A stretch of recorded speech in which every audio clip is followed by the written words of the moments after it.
couple of £1 million contract. And I was like, this is so much money. This is an opportunity is presented, and I will say yes to it.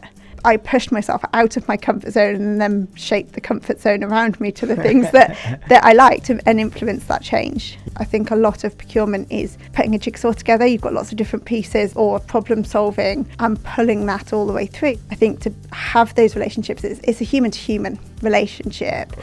And people buy into people, not into job roles. I've shown that it's our problem, not their problem, or not my problem. We're very much as part of a team. How was that experience of starting to manage people?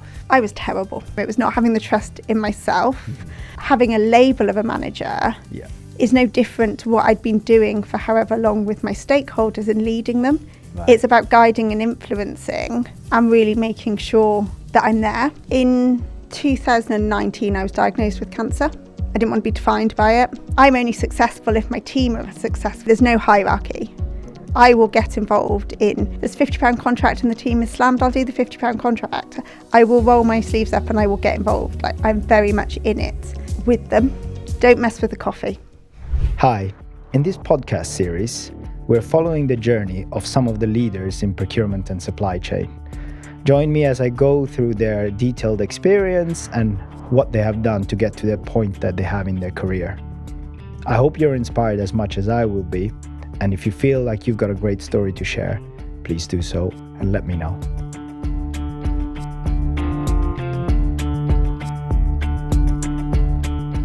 Hi, today we're here with Hayley Ingram. Hayley is Property and Procurement Director at Zellis. Hi. Hi. Good to see you. Thank you for having me. Good to meet you.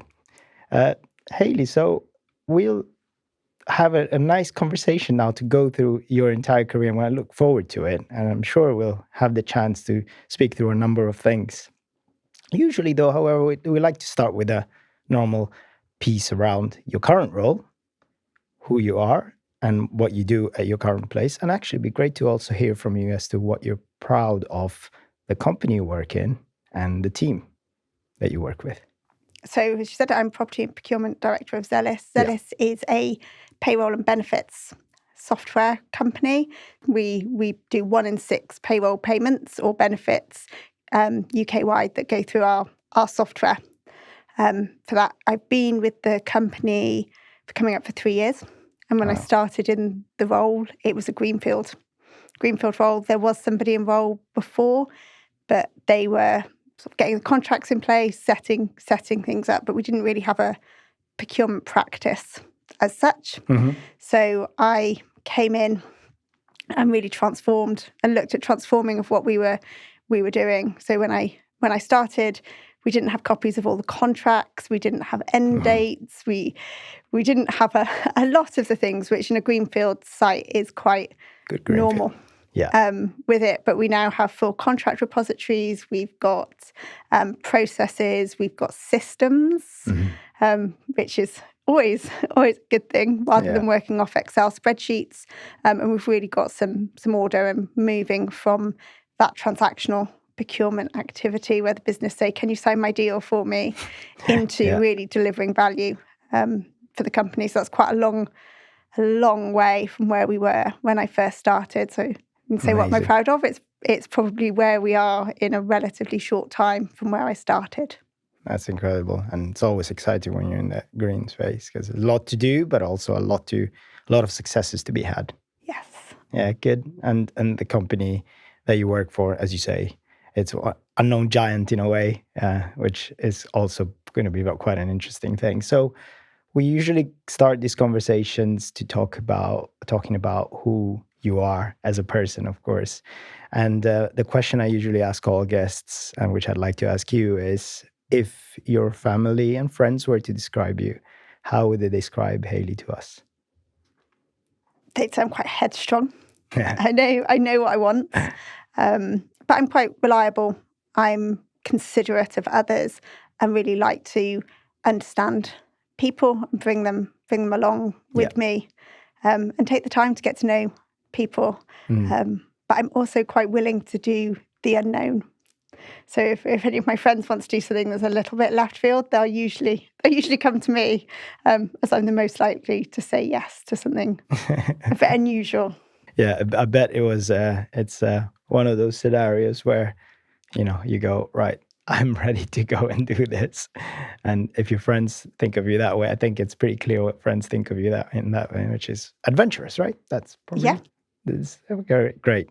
So if we talk a bit now about the world of procurement and how you got into it, because I know we've spoken a little bit before, and it isn't your orthodox way as such. You didn't study supply chain and procurement as such. You didn't go into it this way, which uncommonly, actually, most people don't. They stumble on it in one way or the other. But yeah, really good to hear your story of how you got into procurement and supply chain.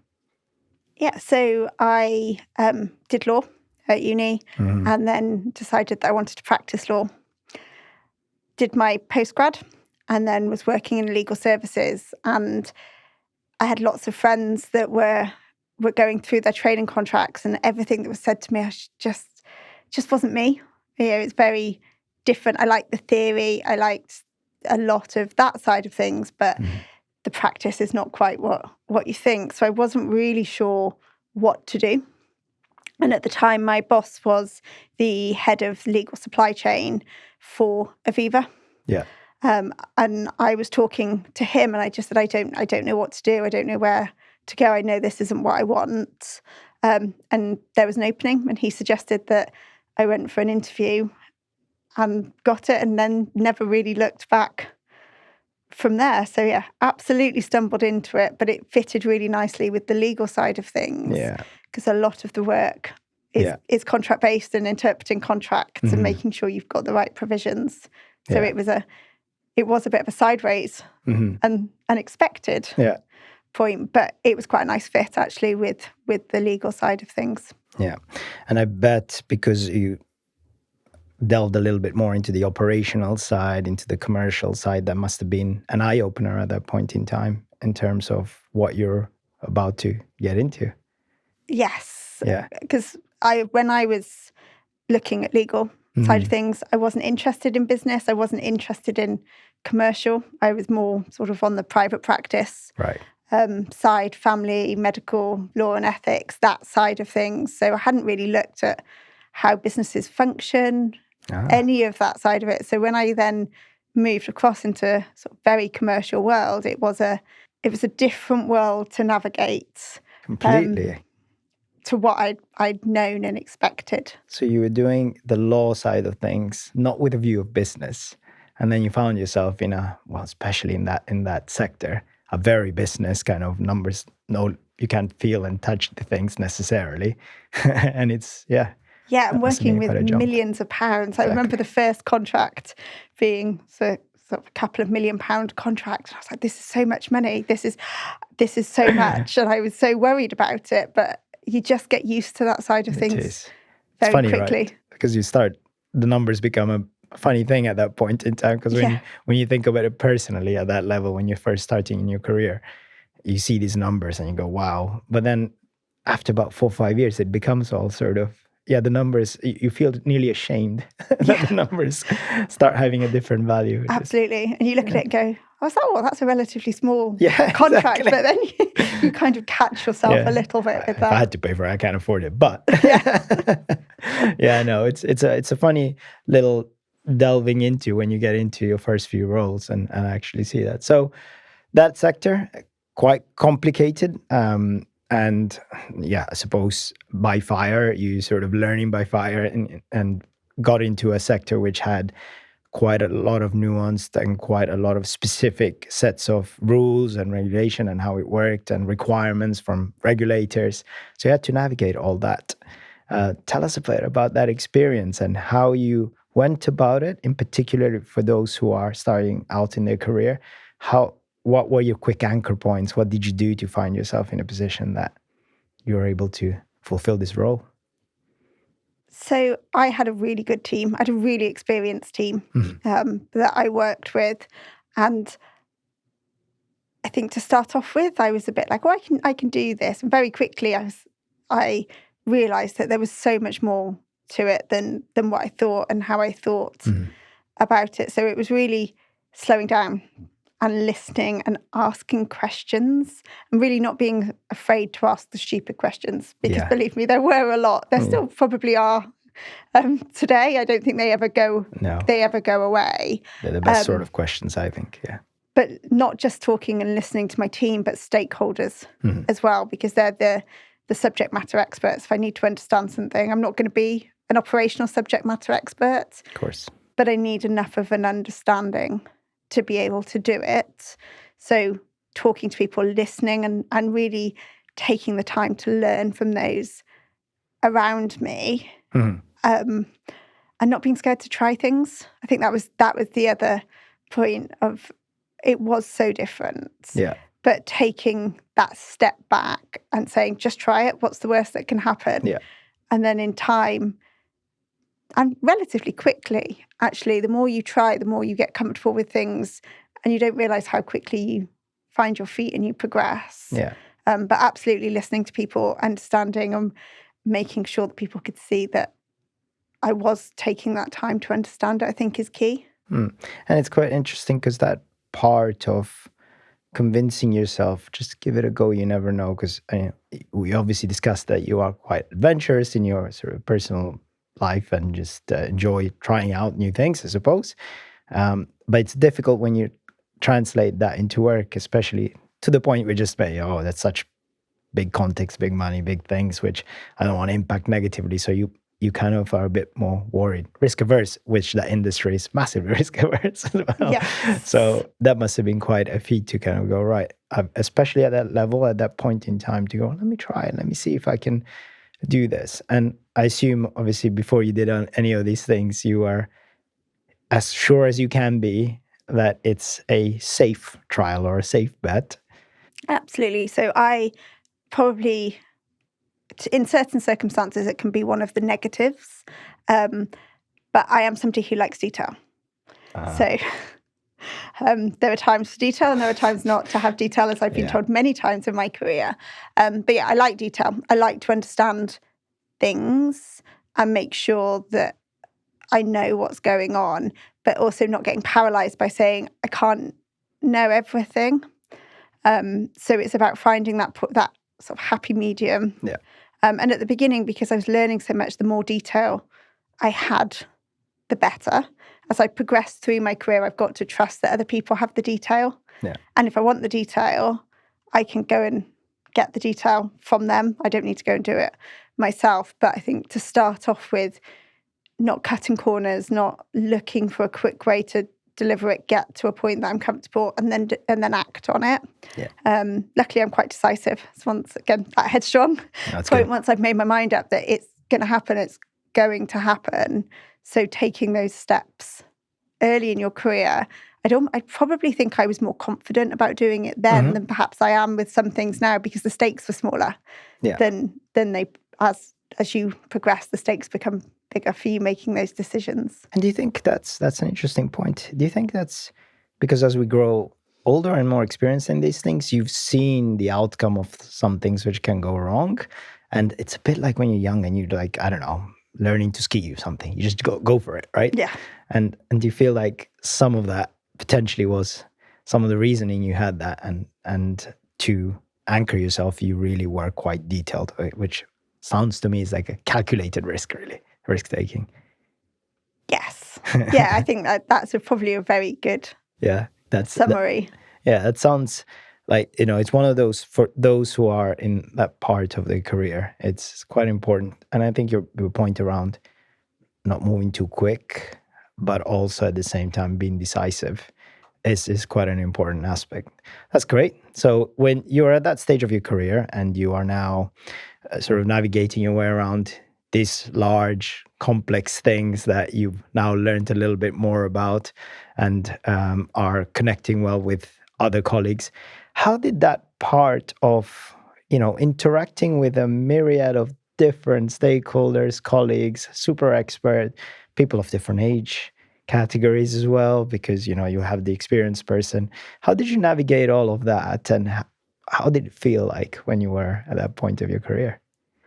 So I'd say early on, I probably got it wrong quite a few times. It took me a little bit of time, I would suggest, to understand what I feel quite strongly about now, that procurement is an enabling department.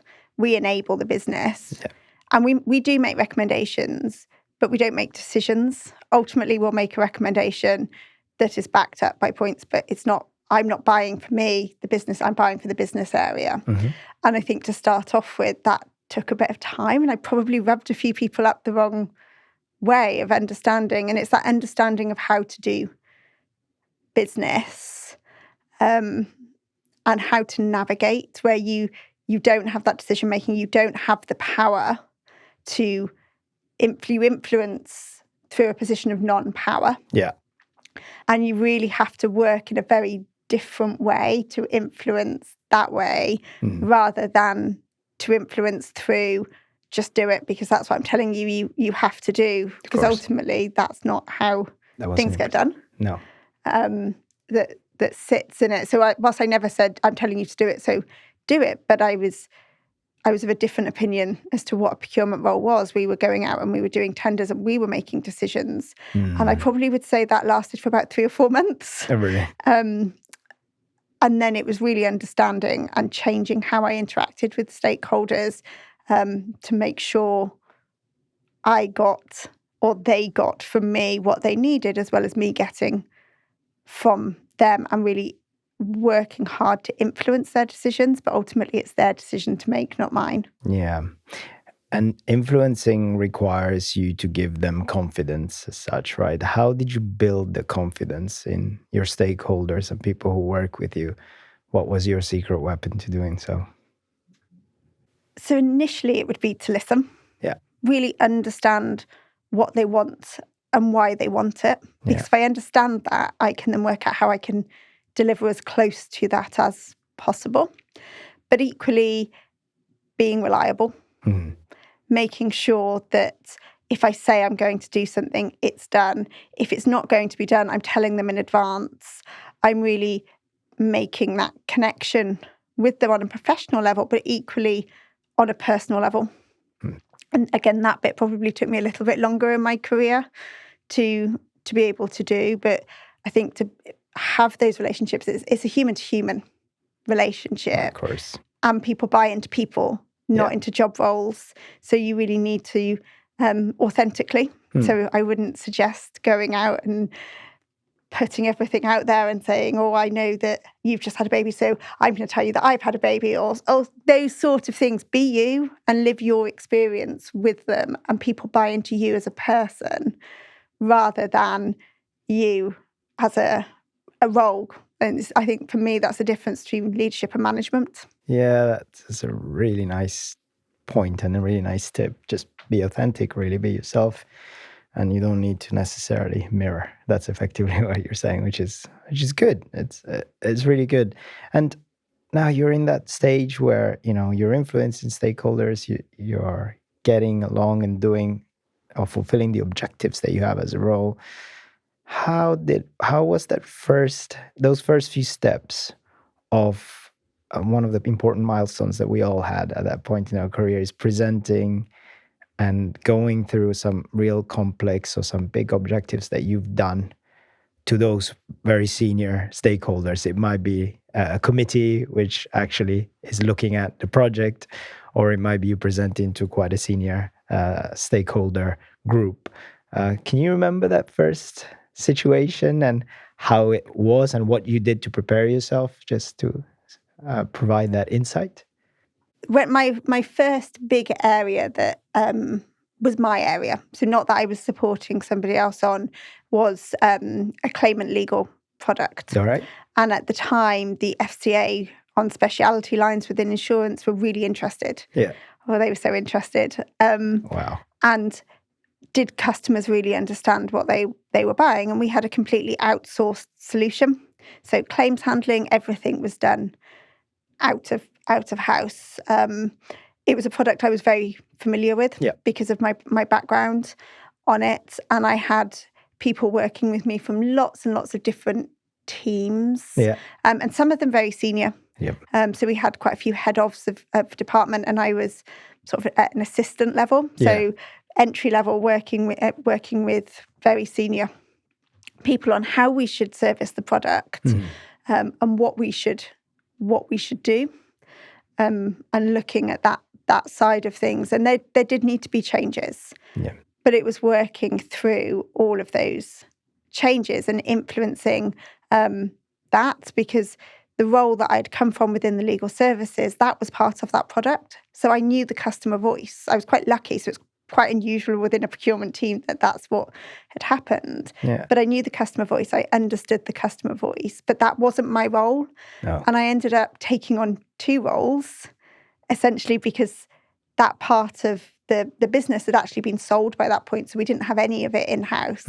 So I was able to use my experience of the customer voice, as well as look at the supply chain and how we needed to do it, and what was that customer journey from end to end, matching that back to the regulatory framework that we'd been given. Yeah.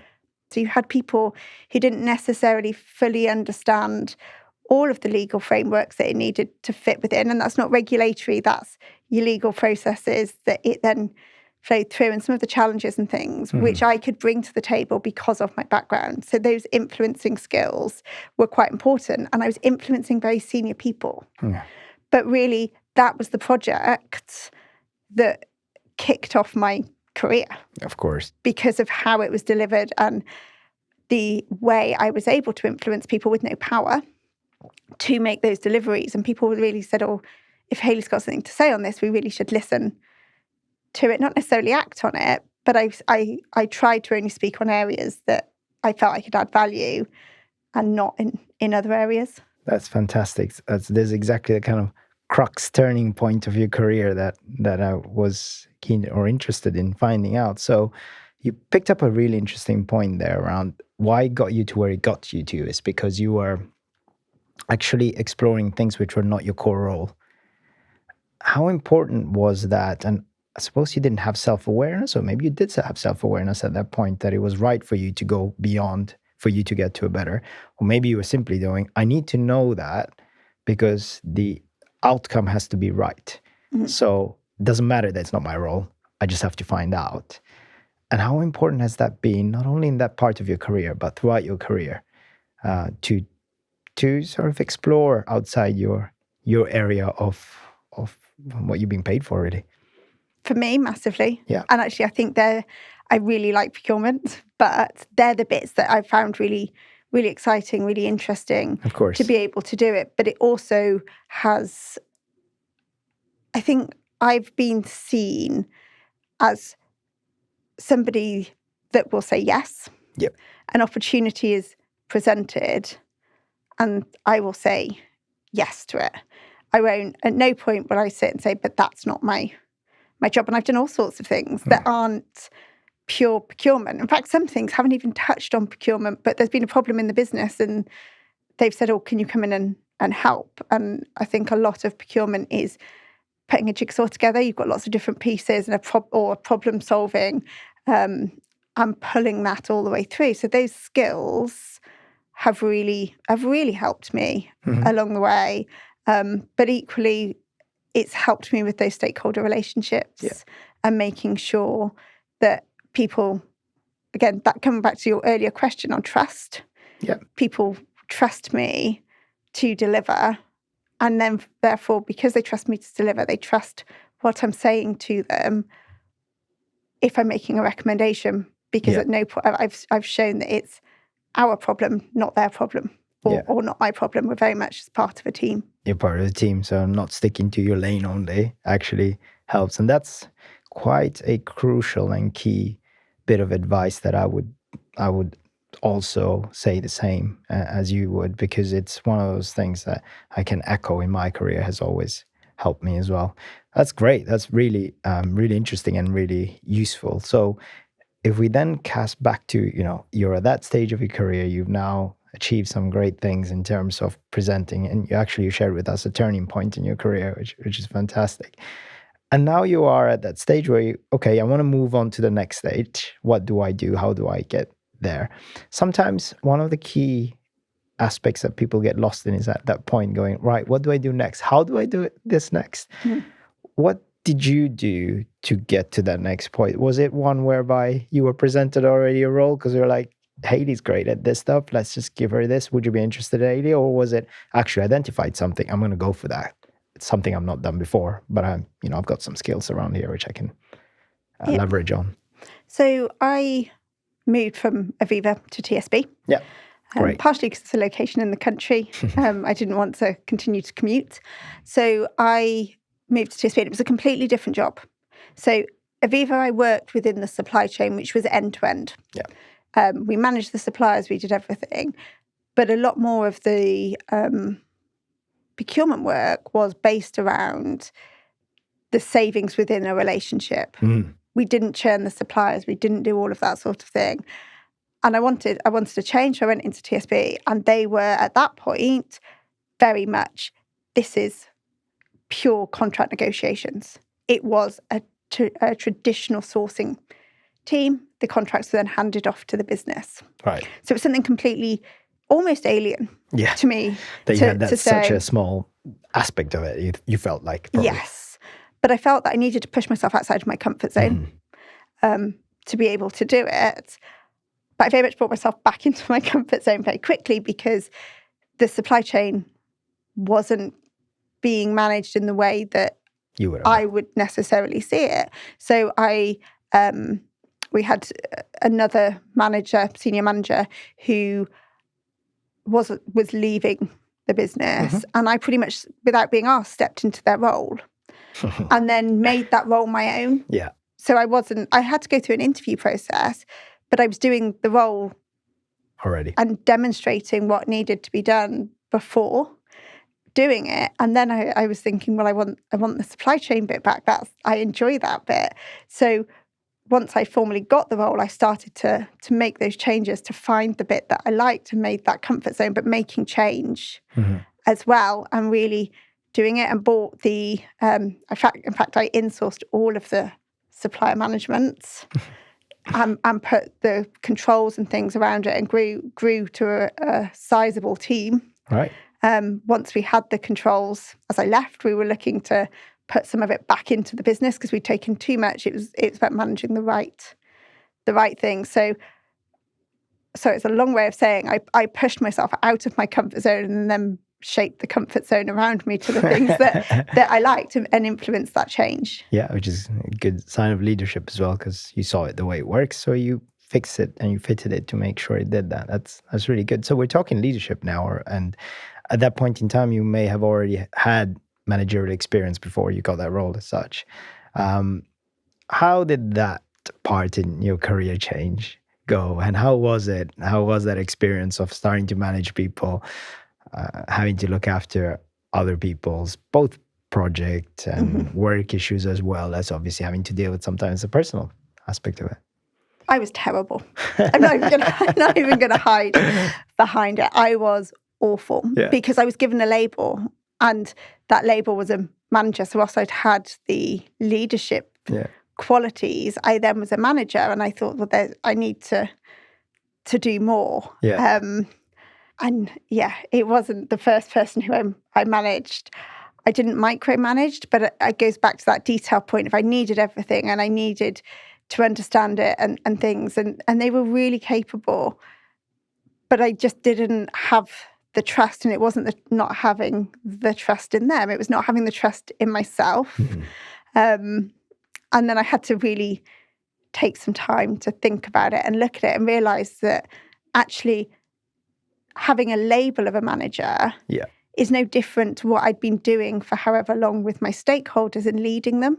Right. It's about guiding and influencing and really making sure that I'm there should they need it, versus they're there for me. And this may sound like a little bit of a cliche, but I now very much look at it and think that I work for my team. Yeah.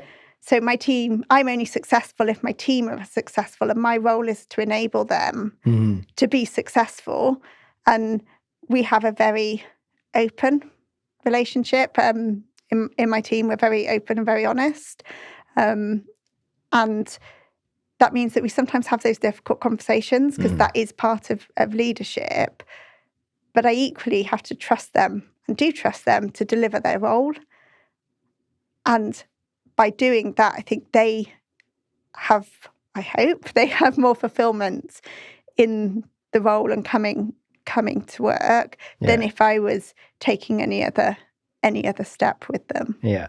So you did the classic thing, I suppose, in the beginning where you get the role of manager. So you try and visualize what that would look like, and then you feel like you have to do that. Whereas actually what was really interesting there is you realize that, again, going back to being authentically yourself and realizing that you're already doing some of those things is just doing more of that, which allowed you to be the leader you want to be. And that is really quite insightful for a lot of people, because it is a common situation where people get into that first role as a manager and they feel like they have to operate in a sort of standard book or view that they have in their heads. But actually what you're saying is just be yourself, do what's made you be successful to that point is what also makes you successful on that side of things.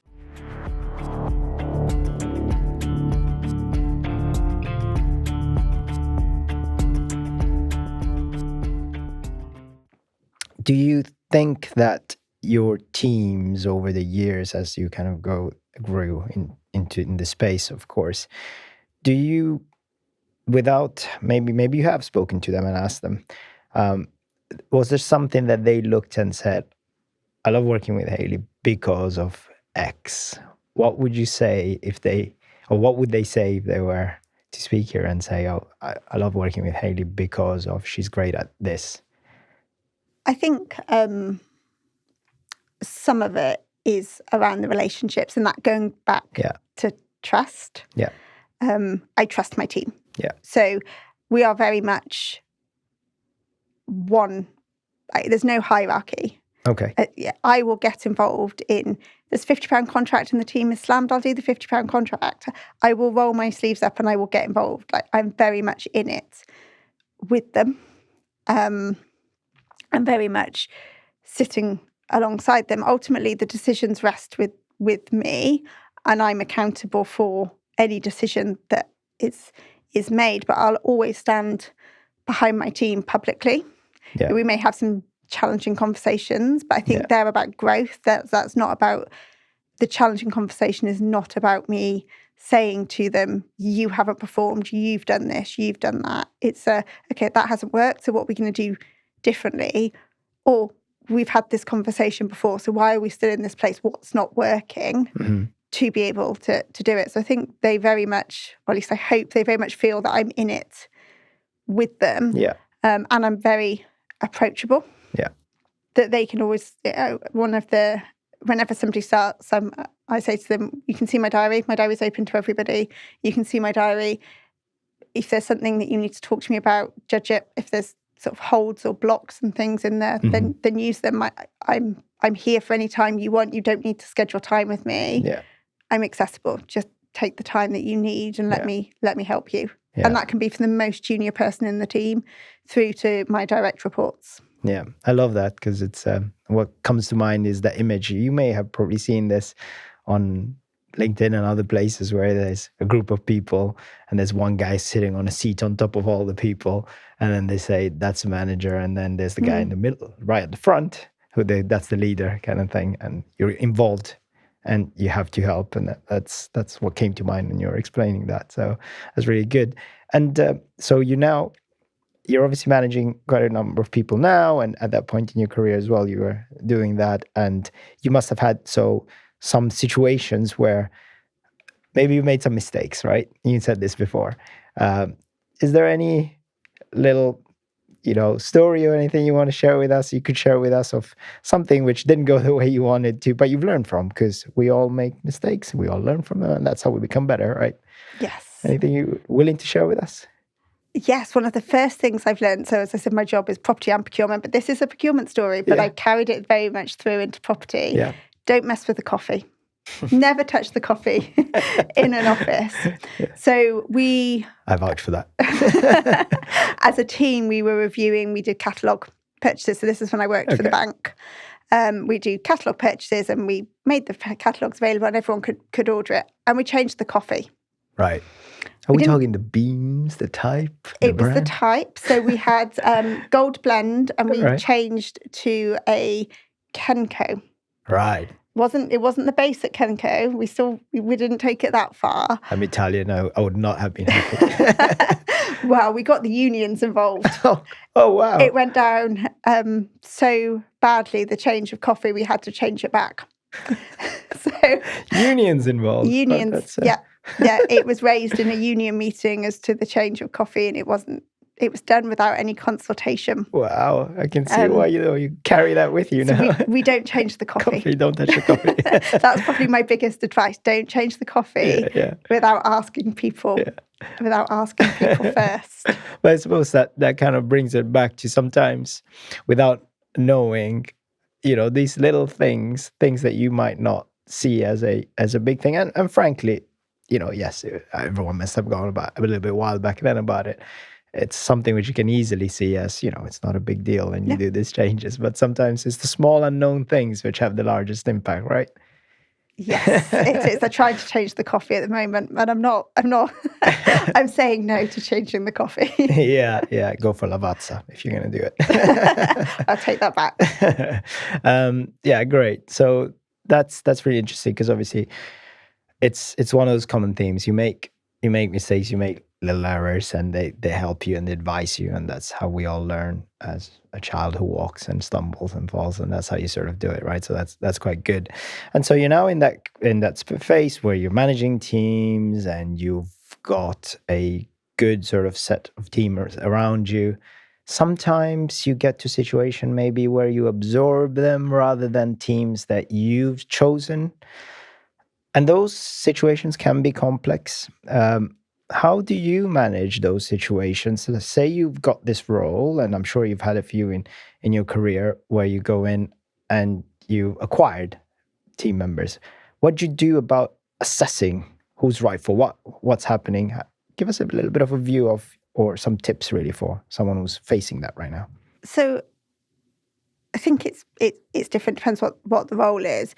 But I always start with the person. Mm-hmm. So years ago, I did a leadership course, and it's the one thing that's really stuck with me. So whenever I have new people, I have a set of questions that I'll say to them in advance of us doing the meeting. I'm like, I want you to come prepared for this. What do you want from me?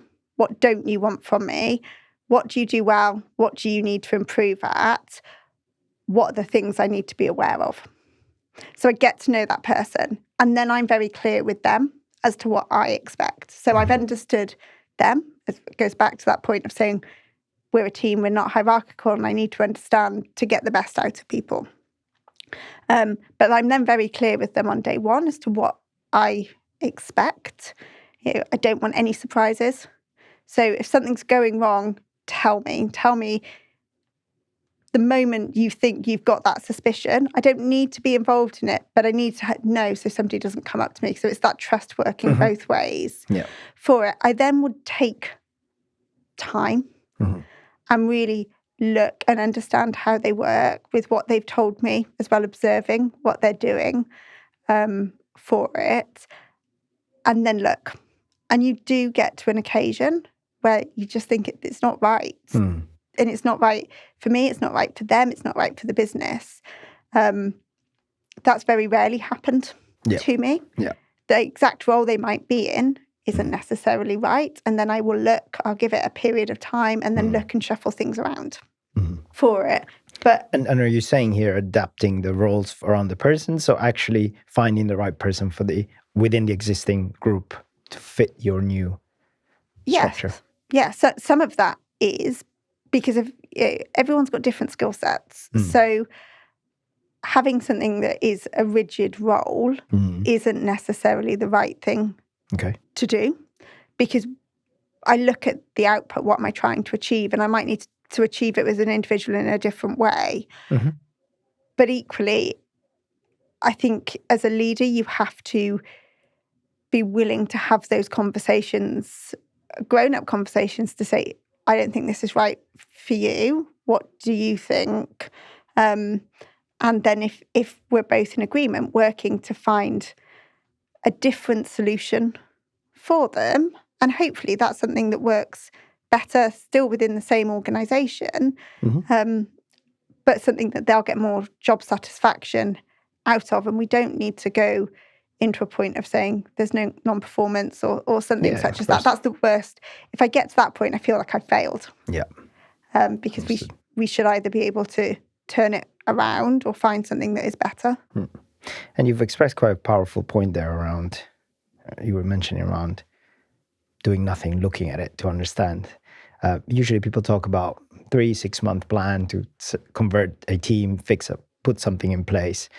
To be practical, what is that period of time you take to assess? And would you say that first initial period is pretty much about see how everything works before you do anything? Yeah, I think you do have to understand how things work before you make a change. Because if you don't understand, of course, you could be making the wrong change. But within that period, I don't think you necessarily stand still completely, because there'll be small things you can change. There'll be small things that you can look at and you can make those small improvements. But I wouldn't make any big changes for probably the first 6 months. Yeah. Because at that point, I think when you go into a new area or a new job, you've got to understand what's happening and why it's happening. It's not just about the what. Before you can make the change, otherwise you risk getting the wrong outcome and taking something out that you don't know about. But once you're ready, I think you have to move fairly quickly, and you've got to go back to being decisive to make those changes. Otherwise, you risk standing still. Yeah, and you have to bring people along as well, other departments around you as well, right? So, just exploring a little bit on that side of things. How do you approach that? Do you go on a way by reports or things like that, or do you, let's say you got this new role, you go in there, you've got a team that you're acquiring, you're going to do the assessment, you go around and speak to your senior stakeholders and say, I'll be doing X, Y, Z, you communicate that and then keep them updated? Or do you kind of go, leave it with me, speak to you in about 3 months and I'll provide you exactly my full assessment and then we can go, what's the approach which has always worked best for you? I think it's an iterative approach, yeah, rather than a big bang, because in my opinion, whenever you do change, you need to bring people on that journey. Yeah. You can't do change to people. Yeah.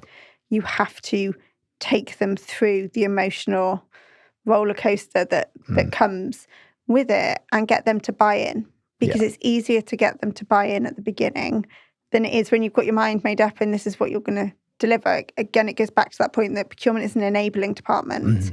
So to be able to enable, you've got to engage. Yeah. And if I just suddenly went, by the way, everything you've done so far is completely wrong and we're not doing it that this is now what's happening and it's happening from tomorrow, I'm never going to get the buy-in. No. I'm just not going to do it. And people will go rogue and people will go and do whatever they want to do rather than necessarily what's right for them, me, and the business. Yeah. And objectively, I would say that that's what I've seen as well. You know, it's leadership.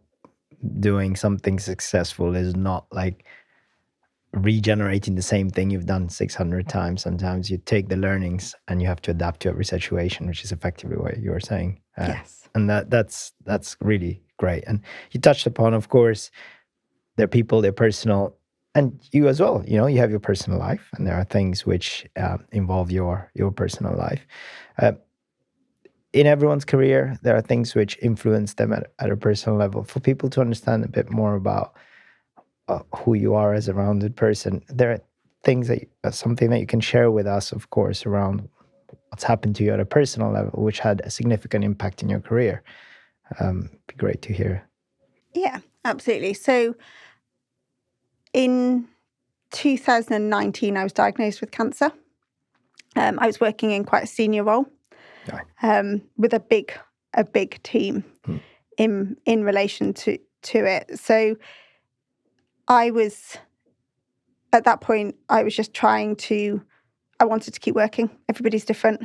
I don't think there's a right way or a wrong way to do it. I needed routine. I needed normality. I needed something to focus on to be able to do it. But I absolutely also didn't want sympathy. I didn't want to be defined by it.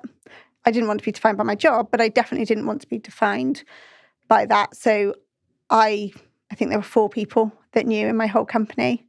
Nobody else knew, and I kept going in relation to it. And I worked for about a year before I needed to have surgery, and at that point I needed to tell my team. Yeah. It was important to me that they understood. Yeah. Because I was going to be off for a period of time, and actually the team that I'd built and things, I've actually felt strangely comfortable going off, because I knew that there wasn't anything from a work perspective. And again, I know that sounds a little bit crazy, but I had to have that routine and I had to have that normality for it, that I felt quite comfortable with it. But I think it certainly then gave me a different perspective. Yeah. For if I did it again, I would do it exactly the same way. Mm-hmm. I would keep working as long as I was well enough to do it. But I wouldn't. It would be kept private, as much as I'm saying about being authentic and people knowing about you. There's certain things that you don't need to share for it. But it really did make me assess my work-life balance quite a bit. And I've always been fairly good with it, but I would be the person doing emails at 10 o'clock at night. I would be just clearing things out ready for the next day. And I just thought a little bit morbidly, you know what, if I did die, would anybody care whether I sent that email? Yeah. No, but my family would care, or my friends would care that I said, oh, I can't go for this dinner, or I can't go here, or I can't do that, or hang on a minute, I'm just on my phone whilst I'm doing it. So it really made me stop and think. Yeah, I love my job. Yeah. But at the end of the day, it's a job. Yeah. For it, and it gave me that. Yeah. Context. Yeah. I guess, and I'm now much stricter and much more organised with. I won't start, if I'm coming to the end of the day, I won't start something new. No. Whereas I would start something new at 6 o'clock, 6:30, and then keep going with it. Is that sort of work balance now that I have, in that perspective. Yeah. That I think has probably helped me, but it also means when I'm at work, I'm much more focused on what I'm doing, because I'm not thinking, oh, so I can keep going till later and later. Yeah. I try and get it within as reasonable hours as I can. But if there is a crisis, if there is something that happens, comes with the job. You just need to be there. So it's about the balance, and that balance isn't always on the life side. Sometimes it is on the work side, but making sure that it works both ways. Yeah, there's obviously a big change, and I'm sure that whilst you were going through that process, and you said you didn't want it to define you as a person, and it must have been obviously a tough choice to decide what you're going to say and what you're not going to say. But it sounded like it gave you some level of something to work with, something to work towards, and sanity as well in a way. But I do wonder at times whether in those situations, for anyone who's undergoing a difficult situation of that sort, whether you feel like other people might look at you and, as you say, didn't want you to define you, so you don't want people to look at you in a context of we have to be more helpful as such. You just want to be treated in a normal way, I assume, right? So, yeah, and it's quite a powerful thing, and thank you obviously for sharing with us that.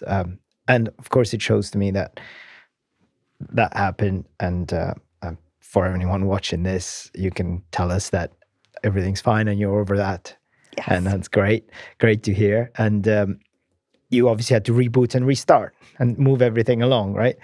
How did you go about that? What steps did you take? Right, that part is over. I'm now going to go back into my career, because you're ambitious, you're doing really well right now, so you must have sort of pushed yourself back out there. What steps did you take to get into that next phase and say, right, what changes am I going to take now? I'm not very good at doing a sort of a business as usual role. Yeah. If it gets to that, yeah, I get a bit bored. And then I'm very good at procrastinating. Yeah. But I was getting there. Yeah. The team that I had in my old job were fantastic. And they were at a point where I was doing other things, but they didn't really need me.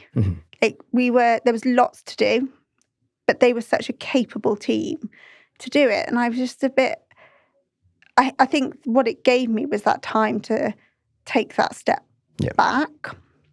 And I was working with a mentor at the time, and she said to me, okay, so what are you going to do? I can see that you're plateauing. I can see you're not quite where you were.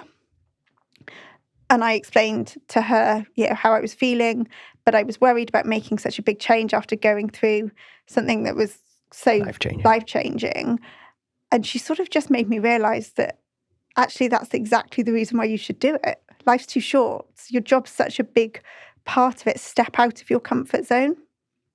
So when I got this job, I wasn't really looking for a job, which is generally what's happened to me on it. I wasn't really looking for a job, but I wanted a new challenge. Yeah. And the company that I always work with, I'd spoken to Richard and said, I'm thinking about something greenfield. I'm thinking about something a bit different. What do you think? And he said, I'll see what's out there. And then he phoned me up and said, I've got this role. It's not being advertised, but what do you think about it? And I just kind of got swept up a little bit on it, which again is something that tends to happen to me. I'm not very good at planning these things. When people say, what's your plan in 5 years? I'm like, I don't know. But it's that point of not saying no to things. And I had the conversations and was like, yeah, it is that new challenge. So I'm really motivated by a new challenge. And once something becomes a little bit stagnant, I do lose interest on it. So I think it's more the realization of kind of going, your job is such a big part of your life. It takes up so much of your life. So do something that gives you that fulfillment. And for me, that fulfillment comes through a challenge that I have to unpick and put back together again. Yeah.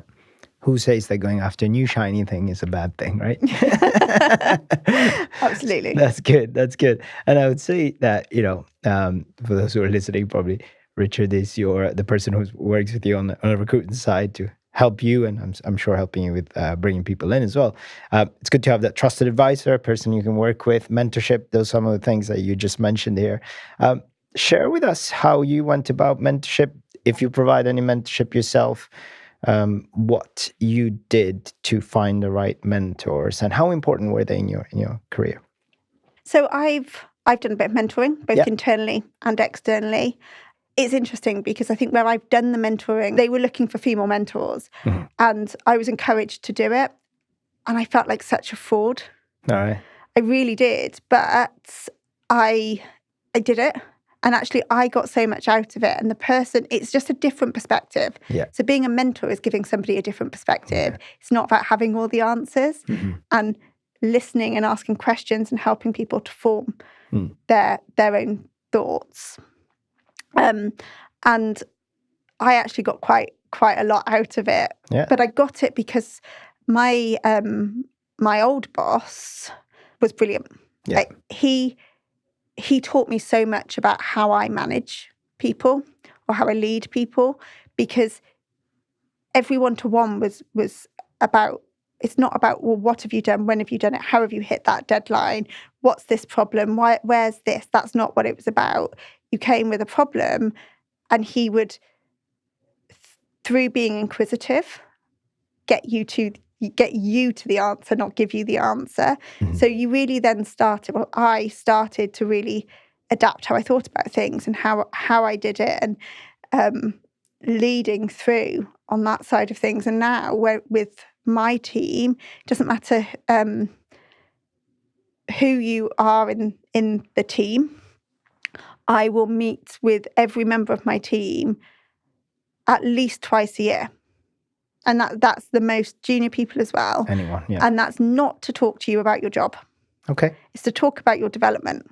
What do you need from me as your director? What do you need from our company for you to deliver? What do you want in your career? Where are you going? Yeah. But then I hold them to account. Yeah. Because one of the things I think that frustrates me the most is people coming to me, and it's in every company I've worked with as a leader, and saying, you're not doing anything for my development. Right. Okay, what are you doing for your development? Because it's your development, it's not my development. Yeah. If you ask me for help, I will do it, but you're responsible 100%. for it. So I think from a mentoring side of things, the sort of I've had, I would say, one unofficial, being my outline manager, and then a sort of a formal mentor. But I've done mentoring in different guises, and I think it can add so much. And you're not going to have the same person for a long period of time, because what you need changes. Yeah. And really take it, digest it. You don't have to take it all on. You don't have to do everything. Yeah. But respect that somebody's giving you their time and their opinion, and really engage with it. Yeah. So let's unpack this and actually play a little role play kind of approach. So if I'm here and I'm sitting with you, and it's one of my development sessions as such, how do you go about this? You kind of go, right, I come to you and say, hey, I want to be promoted, and I want to get to that next stage. I want to earn more money basically as well. So can you tell me what I should do? It's not for me to tell you what to do. It's for me to ask the questions of saying, okay, so where do you think you are now? What do you think you need for that role? And how do we close that gap? Okay. And really working through where that is. And I might have a conversation with you and say, well, actually, I don't think you're here. I think you're here. So this is the gap you've got to close. But it's not for me to give the answer. Yeah. Because I might not be here tomorrow. Yeah. But it's what do the roles need, not necessarily what I want or need for you. And I think the mentoring sessions are more about asking questions for the other person to find the answer, rather than for me to answer those questions. Yeah. And totally agree with that sort of approach, because ultimately you have a view of what you want to do and how you should do it. And, training, it's something you mentioned as well. Training is really important. Getting people to improve in their career. What for leaders out there who might be watching this and going, right, I want my team to enhance and become better. What do you do about training? How do you get this? Let me tell you my scenario. Usually we want to do training, and I feel like you create a training, let's do this training which applies for everyone. And I'm not sure that everyone's interested. I'm not sure that everyone gains out of it. What's your approach on training? I think there's an individual point. We've got a fantastic learning catalogue. Yeah. And there's not specific procurement things. Mm-hmm. But actually, for procurement, you need to know how to negotiate. Yeah. You need to know how to read a contract. But all the other things are very similar. Your stakeholder management, your relationship building, your use of your Word, your Excel, your PowerPoint, they're all there. Yeah. So I empower my team, and actually I'll challenge them. They're not all great at doing it, to make time in the week. Mm. An hour here, an hour there. What are you going to lose in an hour to go and do an online course? Yeah. So there's that side of things. But then when we come to the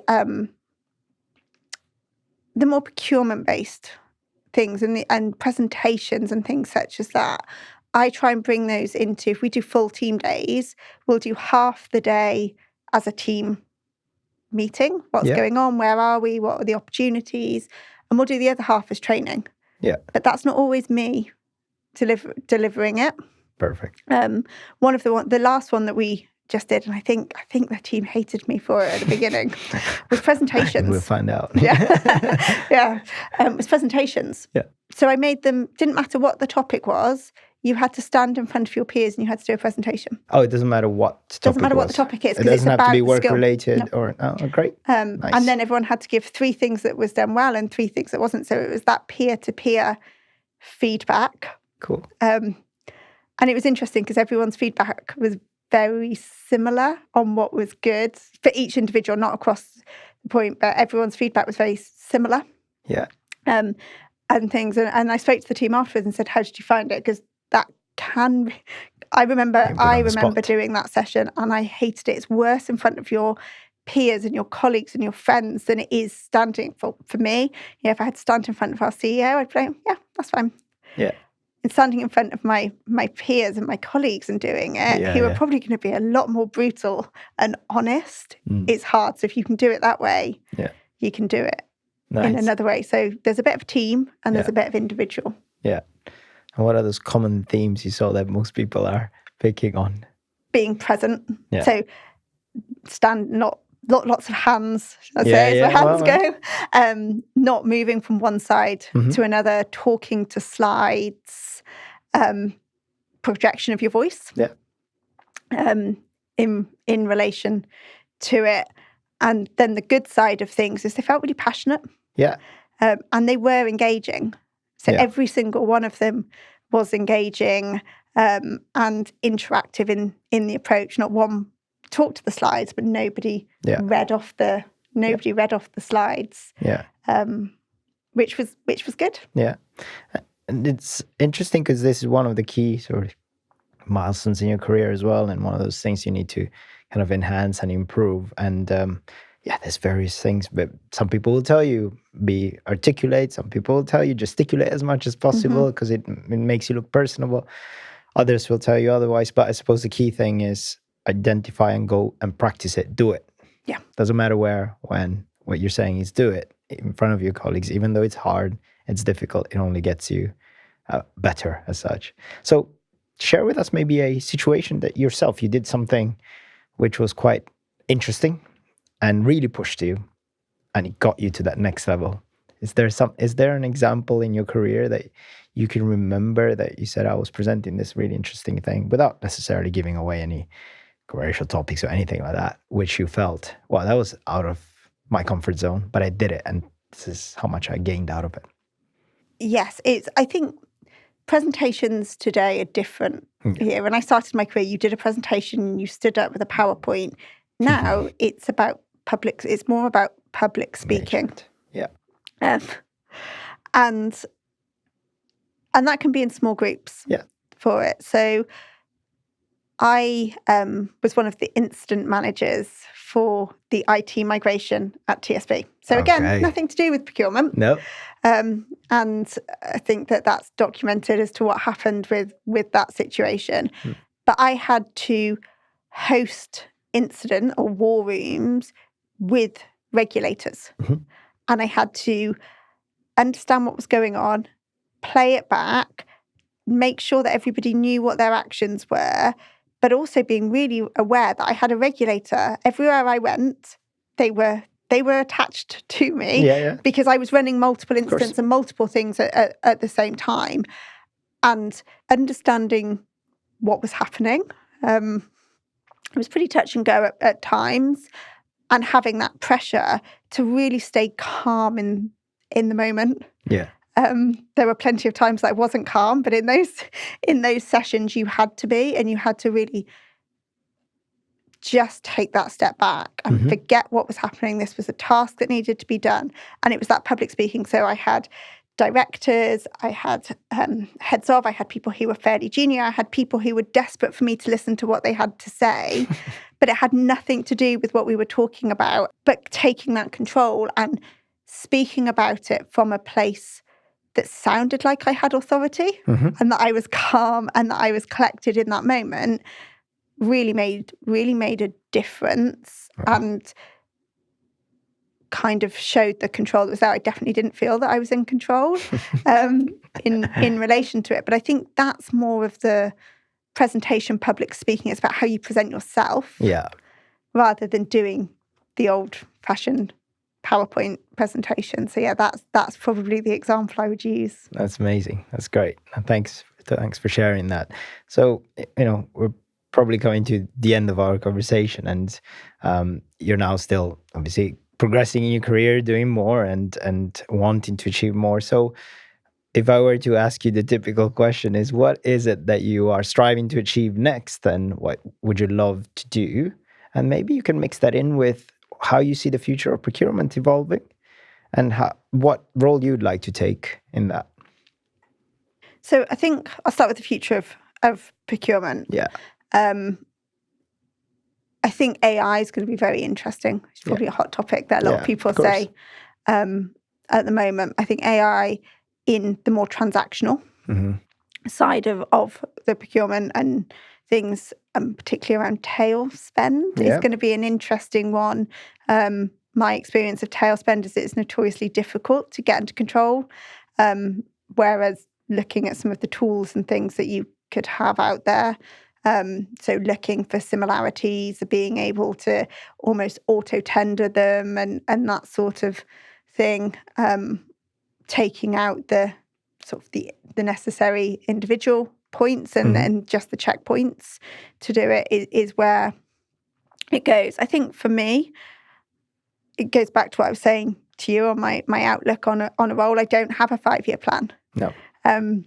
But what I have is the desire to have a challenge. Yeah. And as long as I've got something that's a challenge, if I start to feel a bit stagnant in a role, then it's not the right thing for me. I do really enjoy projects and having a start and not necessarily a finish, because like if I look at what I'm doing now, this could go on for years. There's so much to do in relation. But as long as I continue to feel challenged by something and sitting there and saying, well, what do I do about this problem? That's what I want out of a role and out of my career, is that constant mental stimulation. And how would you keep yourself motivated in that instance? I think it's trying to find the answer. Like, don't get me wrong, it's unbelievably frustrating some days because you're just thinking, I just want an easy day. I just want a day that it works, that I can see where I am. But ultimately, I know that if I got to that and had that too often, I do have that. I should say I do have that in my role now. But if I got to that being 90% of the time, I know I'd get bored. Yeah. I know I'd go back to that procrastination that everyone's so good at if you're not motivated. Yeah. I know that's where I would get back to, and that would be really clearly a time for me to find a new challenge. Yeah. It's clear that you are a fixer and you like a challenge. That's great. Well, thanks a lot for your time, and thanks for sharing all of that with you. Thank you. Thank you. At Procurato, we're lucky enough to work with some incredible experts like you, and we are able to therefore interview some great people for you to get an understanding and learn from. If you feel like you've got a great story that you could share with us, please do reach out to me. If you like what you see, please drop us a like and drop us a follow. Thanks.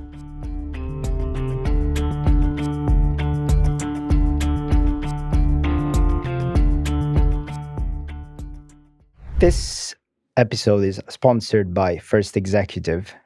First Executive is a specialist recruiter which work across procurement, supply chain, third-party risk management, and they are able to work with you as a team across the globe. They have circa 70,000 network of candidates, which are vetted and really good ones. And I'd say probably on a personal level, we have worked quite often with First Executive as well throughout my career, as well as in our company. They're great guys. And one of the great things I actually find about them, rather than just the stats which I've just given you, is the fact that they really understand what you want. And I've often found myself that it's not the huge network that they have, is that they actually bring you only a couple of options, and always of the 2-3 options that they bring you, I love one of them. So that's the kind of recruiter I always think that I get on well with, and First Executive for me and the team there are very strong at this.